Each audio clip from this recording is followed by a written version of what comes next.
I want you to think of the best person in your class right now, the best person in your workplace, the best person in whatever career path you are on right now. And tell me how many hours you think they have in a day. Yeah, you're probably right. They have 24 hours, the same 24 hours that you have in a day. The same 24 hours that you complain is not enough for you. Let me tell you the difference between your present you and your future you. It is how you manage your time.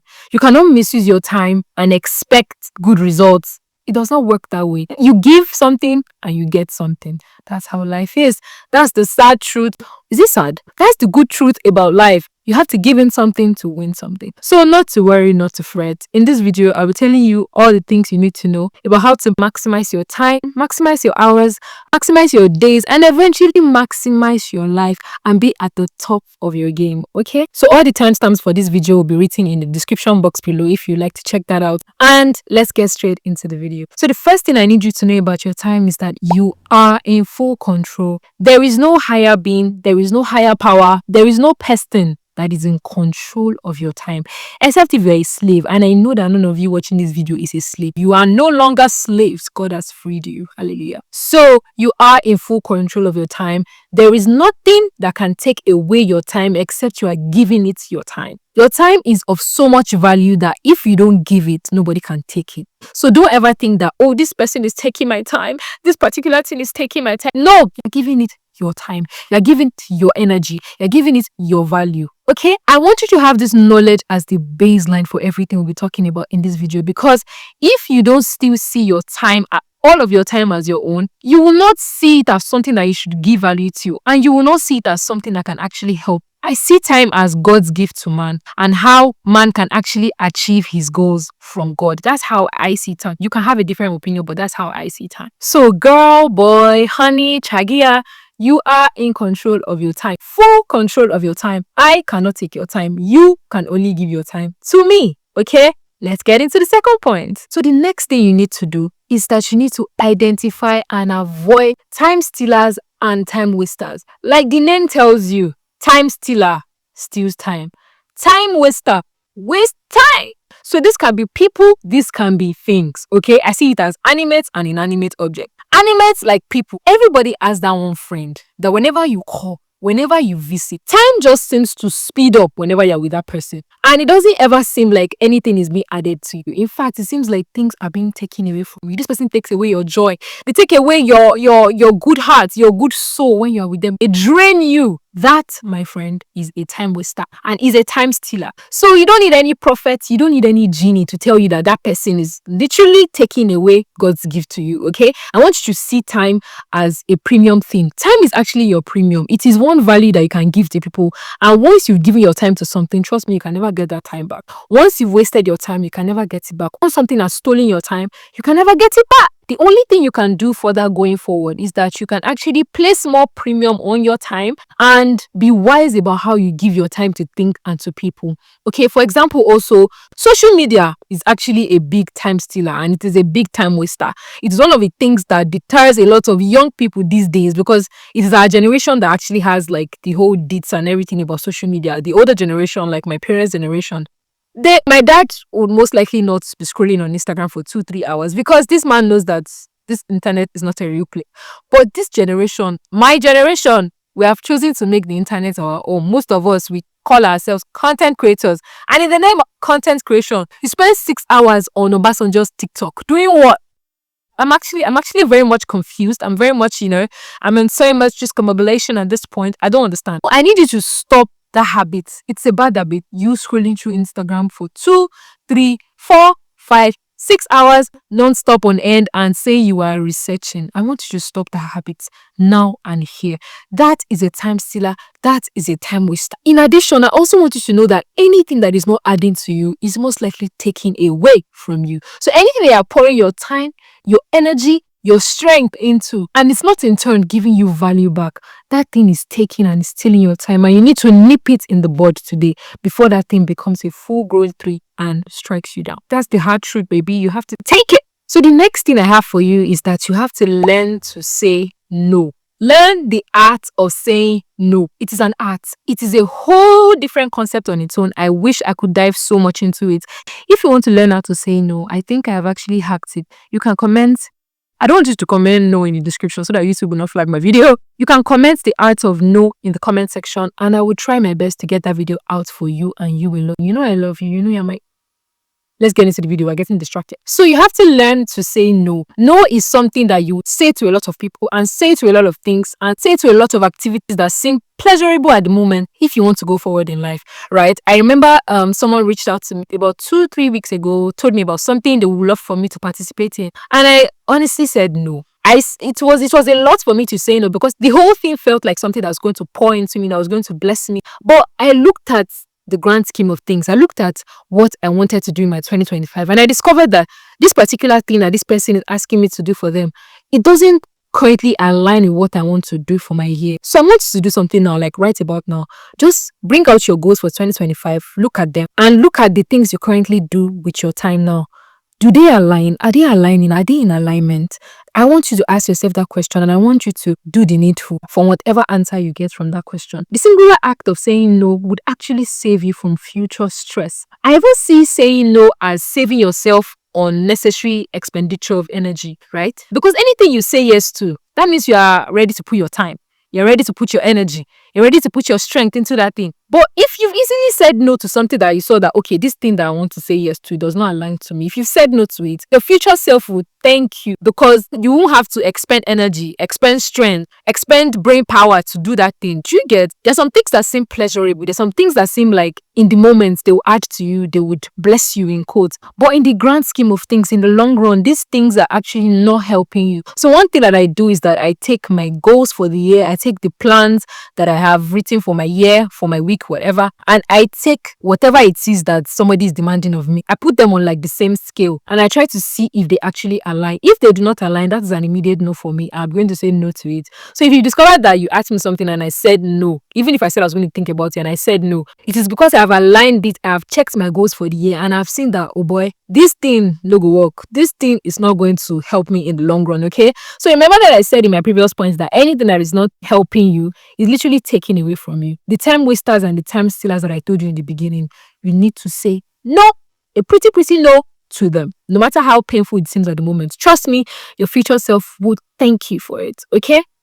Yeah. So the next thing I need you to do for me is that you're going to prioritize the things that you actually need to do. You have goals, you have plans, you have things in your mind that you know that you need to do. For example, you want to write a book. Your plan for 2025 is to get a book written. When you are making your to-do list, or when you are making the things that you have to do in a day, if writing a chapter or writing a paragraph is not amongst that list, then that means you're not prioritizing that particular thing. If you do not put priority on the things you actually need to do, you are not going to give it your time. It is just that simple. No matter how much you say, oh, I want to publish a book this year, I want my book to be the best New York Times seller, whatever.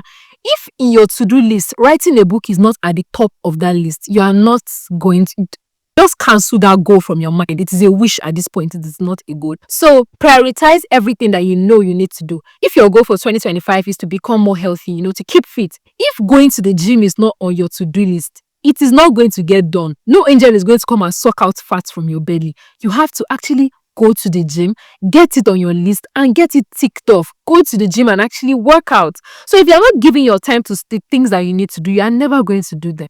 You keep saying, I don't have time, I don't have time, I don't have time. But you have time. You want to do better in school. Prioritize studying in your to-do list. Make every other activity you want to do surround studying. Don't make studying surround every other thing you want to do. When you make every other thing you want to do surround studying, trust me, you have more time to actually study. You want to make out times for your loved ones. You want to show more care to your loved ones. Then make calling them a part of your everyday to-do list. It is just that simple. Priority, priority, priority. get your priorities right, please. Do not make things that do not add value to you, think that you don't want to do. Don't let them steal away your time. I beg you. So the next tip I have for you is that you need to time block your events in advance. I mentioned this in my last video. I mentioned the concept of time blocking in my last video, and I want to expand on it further because it's actually a big part of time management, right? So I mentioned in the last point about making a to-do list. So when you make your to-do list, I want you to actually give those things particular time. Let's say your priority for now is to get fit, is to get healthy, lose your belly fat, and you already wrote on your to-do list that you're going to go to the gym. So I need you to put a particular time on going to the gym. Let's say you rather go to gym in the mornings. For example, you can set a particular time like 9 a.m. go to the gym. Set an alarm. Set an alarm for 9 a.m. to go to the gym. Your brain will not remember to tell you to go to the gym because actually it does not want to go to the gym. It does not want to get fit. You're the one that knows that you want to get fit. You're the one that needs that getting fit. I need you to not trust your brain because trust me, this organ here would fail you at times when you need it. So you need to use things like alarms and calendars to actually plan your days right. So I want you to bring out the most important things in your day and I want you to place them in your alarms and in your calendars on particular times. I want you to put a time to that thing that you want to do. Don't just say you want to do something. I need you to put a time to it.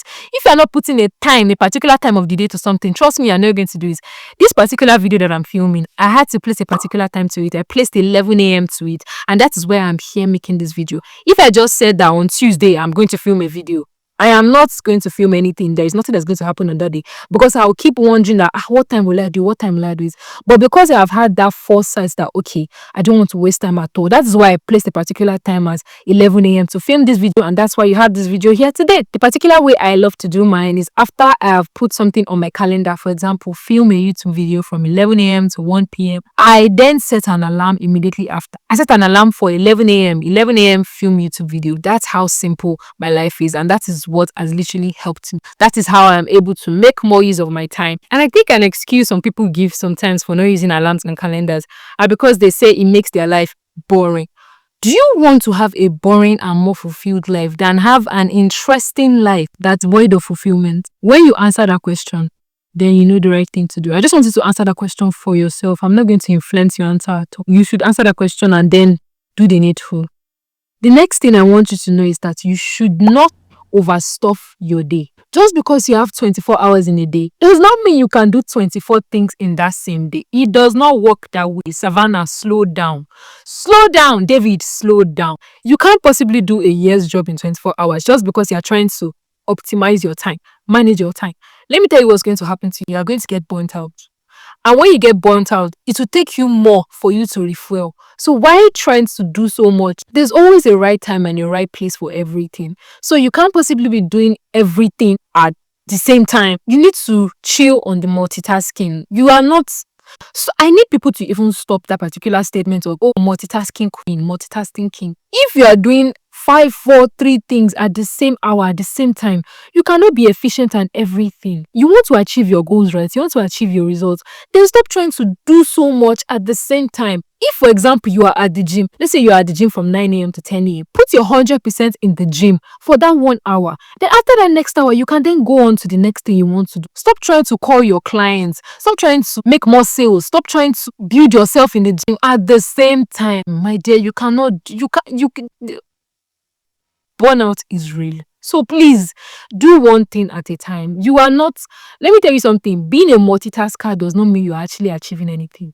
It does not mean you're actually getting your goals faster. So I really don't understand why people love to multitask for things that don't need multitasking at all. So chill, slow down. The more efficient you are at actually doing something, the more quality of results you get. Okay, so don't think multitasking is the end all be all. Please do as much as you can handle at a time and don't try to stuff your day or stuff your hour so much that then you get burnt out and then you don't want to do anything. Remember again that whatever is worth doing at all is worth doing well. So do only the needful part time.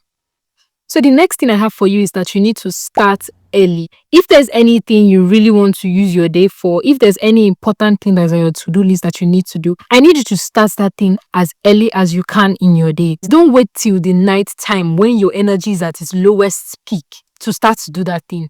When you are at your peak of the day, Most people are at the peak of their days in the mornings, right? That's why whatever it is I want to do, this video that I'm filming currently, I'm filming it in the morning. It's just spanning toward afternoon because I had a lot of technical difficulty. But I started filming in the morning because I know that I'll be at the peak of my energy. I'm not waiting till 4 p.m., 3 p.m. when I know that time will be calling on me to do other things, or when my energy will be so low and I will not be able to give my strength and then my power into something that I actually want to do. So maximize the peak of your hours, the peak of your days, maximize those particular times, and learn to stop procrastinating. Stop leaving things for later. Things that you know you want to do them as early as you can so that you can achieve the best results that you can actually achieve from that thing. I wonder sometimes, I think to myself sometimes that what's the point of doing some certain things if I'm not doing it well? If you want to do something, just do it well, just do it the right way so that you can get the best results that you can possibly get from that thing. So the next thing I have for you is delegation. I know that you are thinking, oh, if I want to delegate, I need to have money. No, you don't need to have so much money. Simple things like washing your clothes. Sometimes washing your clothes can take you as much as 2-3 hours. I know people that wash clothes for as much as 2-3 hours. When you can always give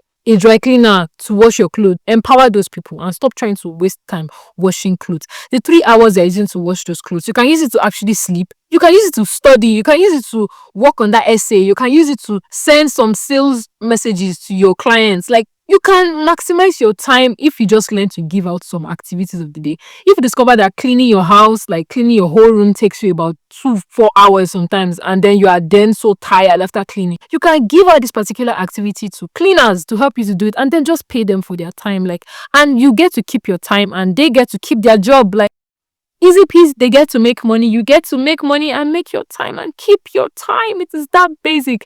Please and please and please, at every point necessary, please delegate. And this is even more so important for people like business owners, people like CEOs and things like that. You need to stop trying to do everything by yourself. Only you. It's only you that is the sales manager. Only you that is the social media handler. Only you that is the one that will deliver things to people. Calm down. Give out those things to people that are actually good at them and let them do it. So you can get to keep the time and use it for things that actually benefit you. Okay? So the last thing I have for you is that you need to take it easy on yourself. It is not every time that you will get to actually be efficient or get to actually be 100% at your peak. We are not machines. We are not AI. As much as we love to think that we are better than what we actually are, we are just what we are at the end of the day. I don't know if that makes sense, but you get the point. If it seems like you can't get to do everything you want to do in your day, if it seems like you can't get to do them, it's fine. Tomorrow, we go again. That is why there is a tomorrow. Like, tomorrow is actually hope that you can get better. That's how I see myself as. That's how I look at myself now. Before, I used to be this pessimistic person that I'll be like, oh, because I could not get everything I want to do done today, I'm just so tired. I've cancelled the week. The week is going to go bad. The week is going to go so poor. The week is going to be so low output. I used to be that kind of person that I would just keep saying negative things into my week, saying negative things into my day just because I could not get some things done on my day. Sometimes in life, you would get frustrated. It is just the basic rule of life. Like people say, life is not a bed of roses. Not every time you have everything going for you smoothly. There are going to be a lot of bumps, some bumps on the road at particular times. So what I need you to do is that you need to breathe, chill, calm down, take it easy on yourself, take a chill pill, take a back seat, and then look at your day. Look at the reason why you're not able to achieve that particular thing, and then just work on that. Try to solve the problem and stop trying to create more problems by speaking negatively or trying to just let one particular event determine the course of your week or determine the course of your life. Please don't do that. Stop that bad habit. Take it easy on yourself. Take it slowly. And when you are able to regroup, reassure yourself, give yourself the particular motivation, tell yourself the kind words you actually deserve. Trust me, your body will cooperate with you. Your brain will cooperate with you. Your time will cooperate with you. And then you'll be able to actually attain those best results that you always wanted to attain. Don't beat yourself up. Don't be so negative. And start to speak positive things into your day, into your life, into your week. Don't be that kind of person that just wants to be pessimistic all the time, that never sees the good in anything. No. Just because you did bad today does not mean you have to do bad tomorrow. Does not mean your week has to be trash. Does not mean your life has to be trash. You can do better tomorrow. So please, I want you to see it like that. And trust me, with this, you'll be able to achieve the best results that you could possibly achieve. Okay? Remember, I'm rooting for you, Chagia. Chagia means sweetheart, by the way. I'm rooting for you, Chagia. I love you. So at this particular point, my Chagia, I would love to stop here on everything I have to say. Remember, I also value your time and I wouldn't want to give you anything less than your time deserves, okay? So I'm going to stop here for today. And if you have any more questions about anything, if you want me to speak about anything pertaining to your school, your career, your anything, you can just drop them in the comments and I will do my best to get out the best value for you. So if you found this video useful and helpful to you, I'm sure you'll find this one even more informative. And it is about 10 life lessons I wish I learned before I turned 20. So when you're done with this particular video, you can actually check that out. I am sure you'd actually love that. So I'm wishing you all the best in all your endeavors and I pray that you actually get to use your time for the things that matter most to you and for the things that bless your life, okay? See you on my next video, Chagia. Mwah. Love you.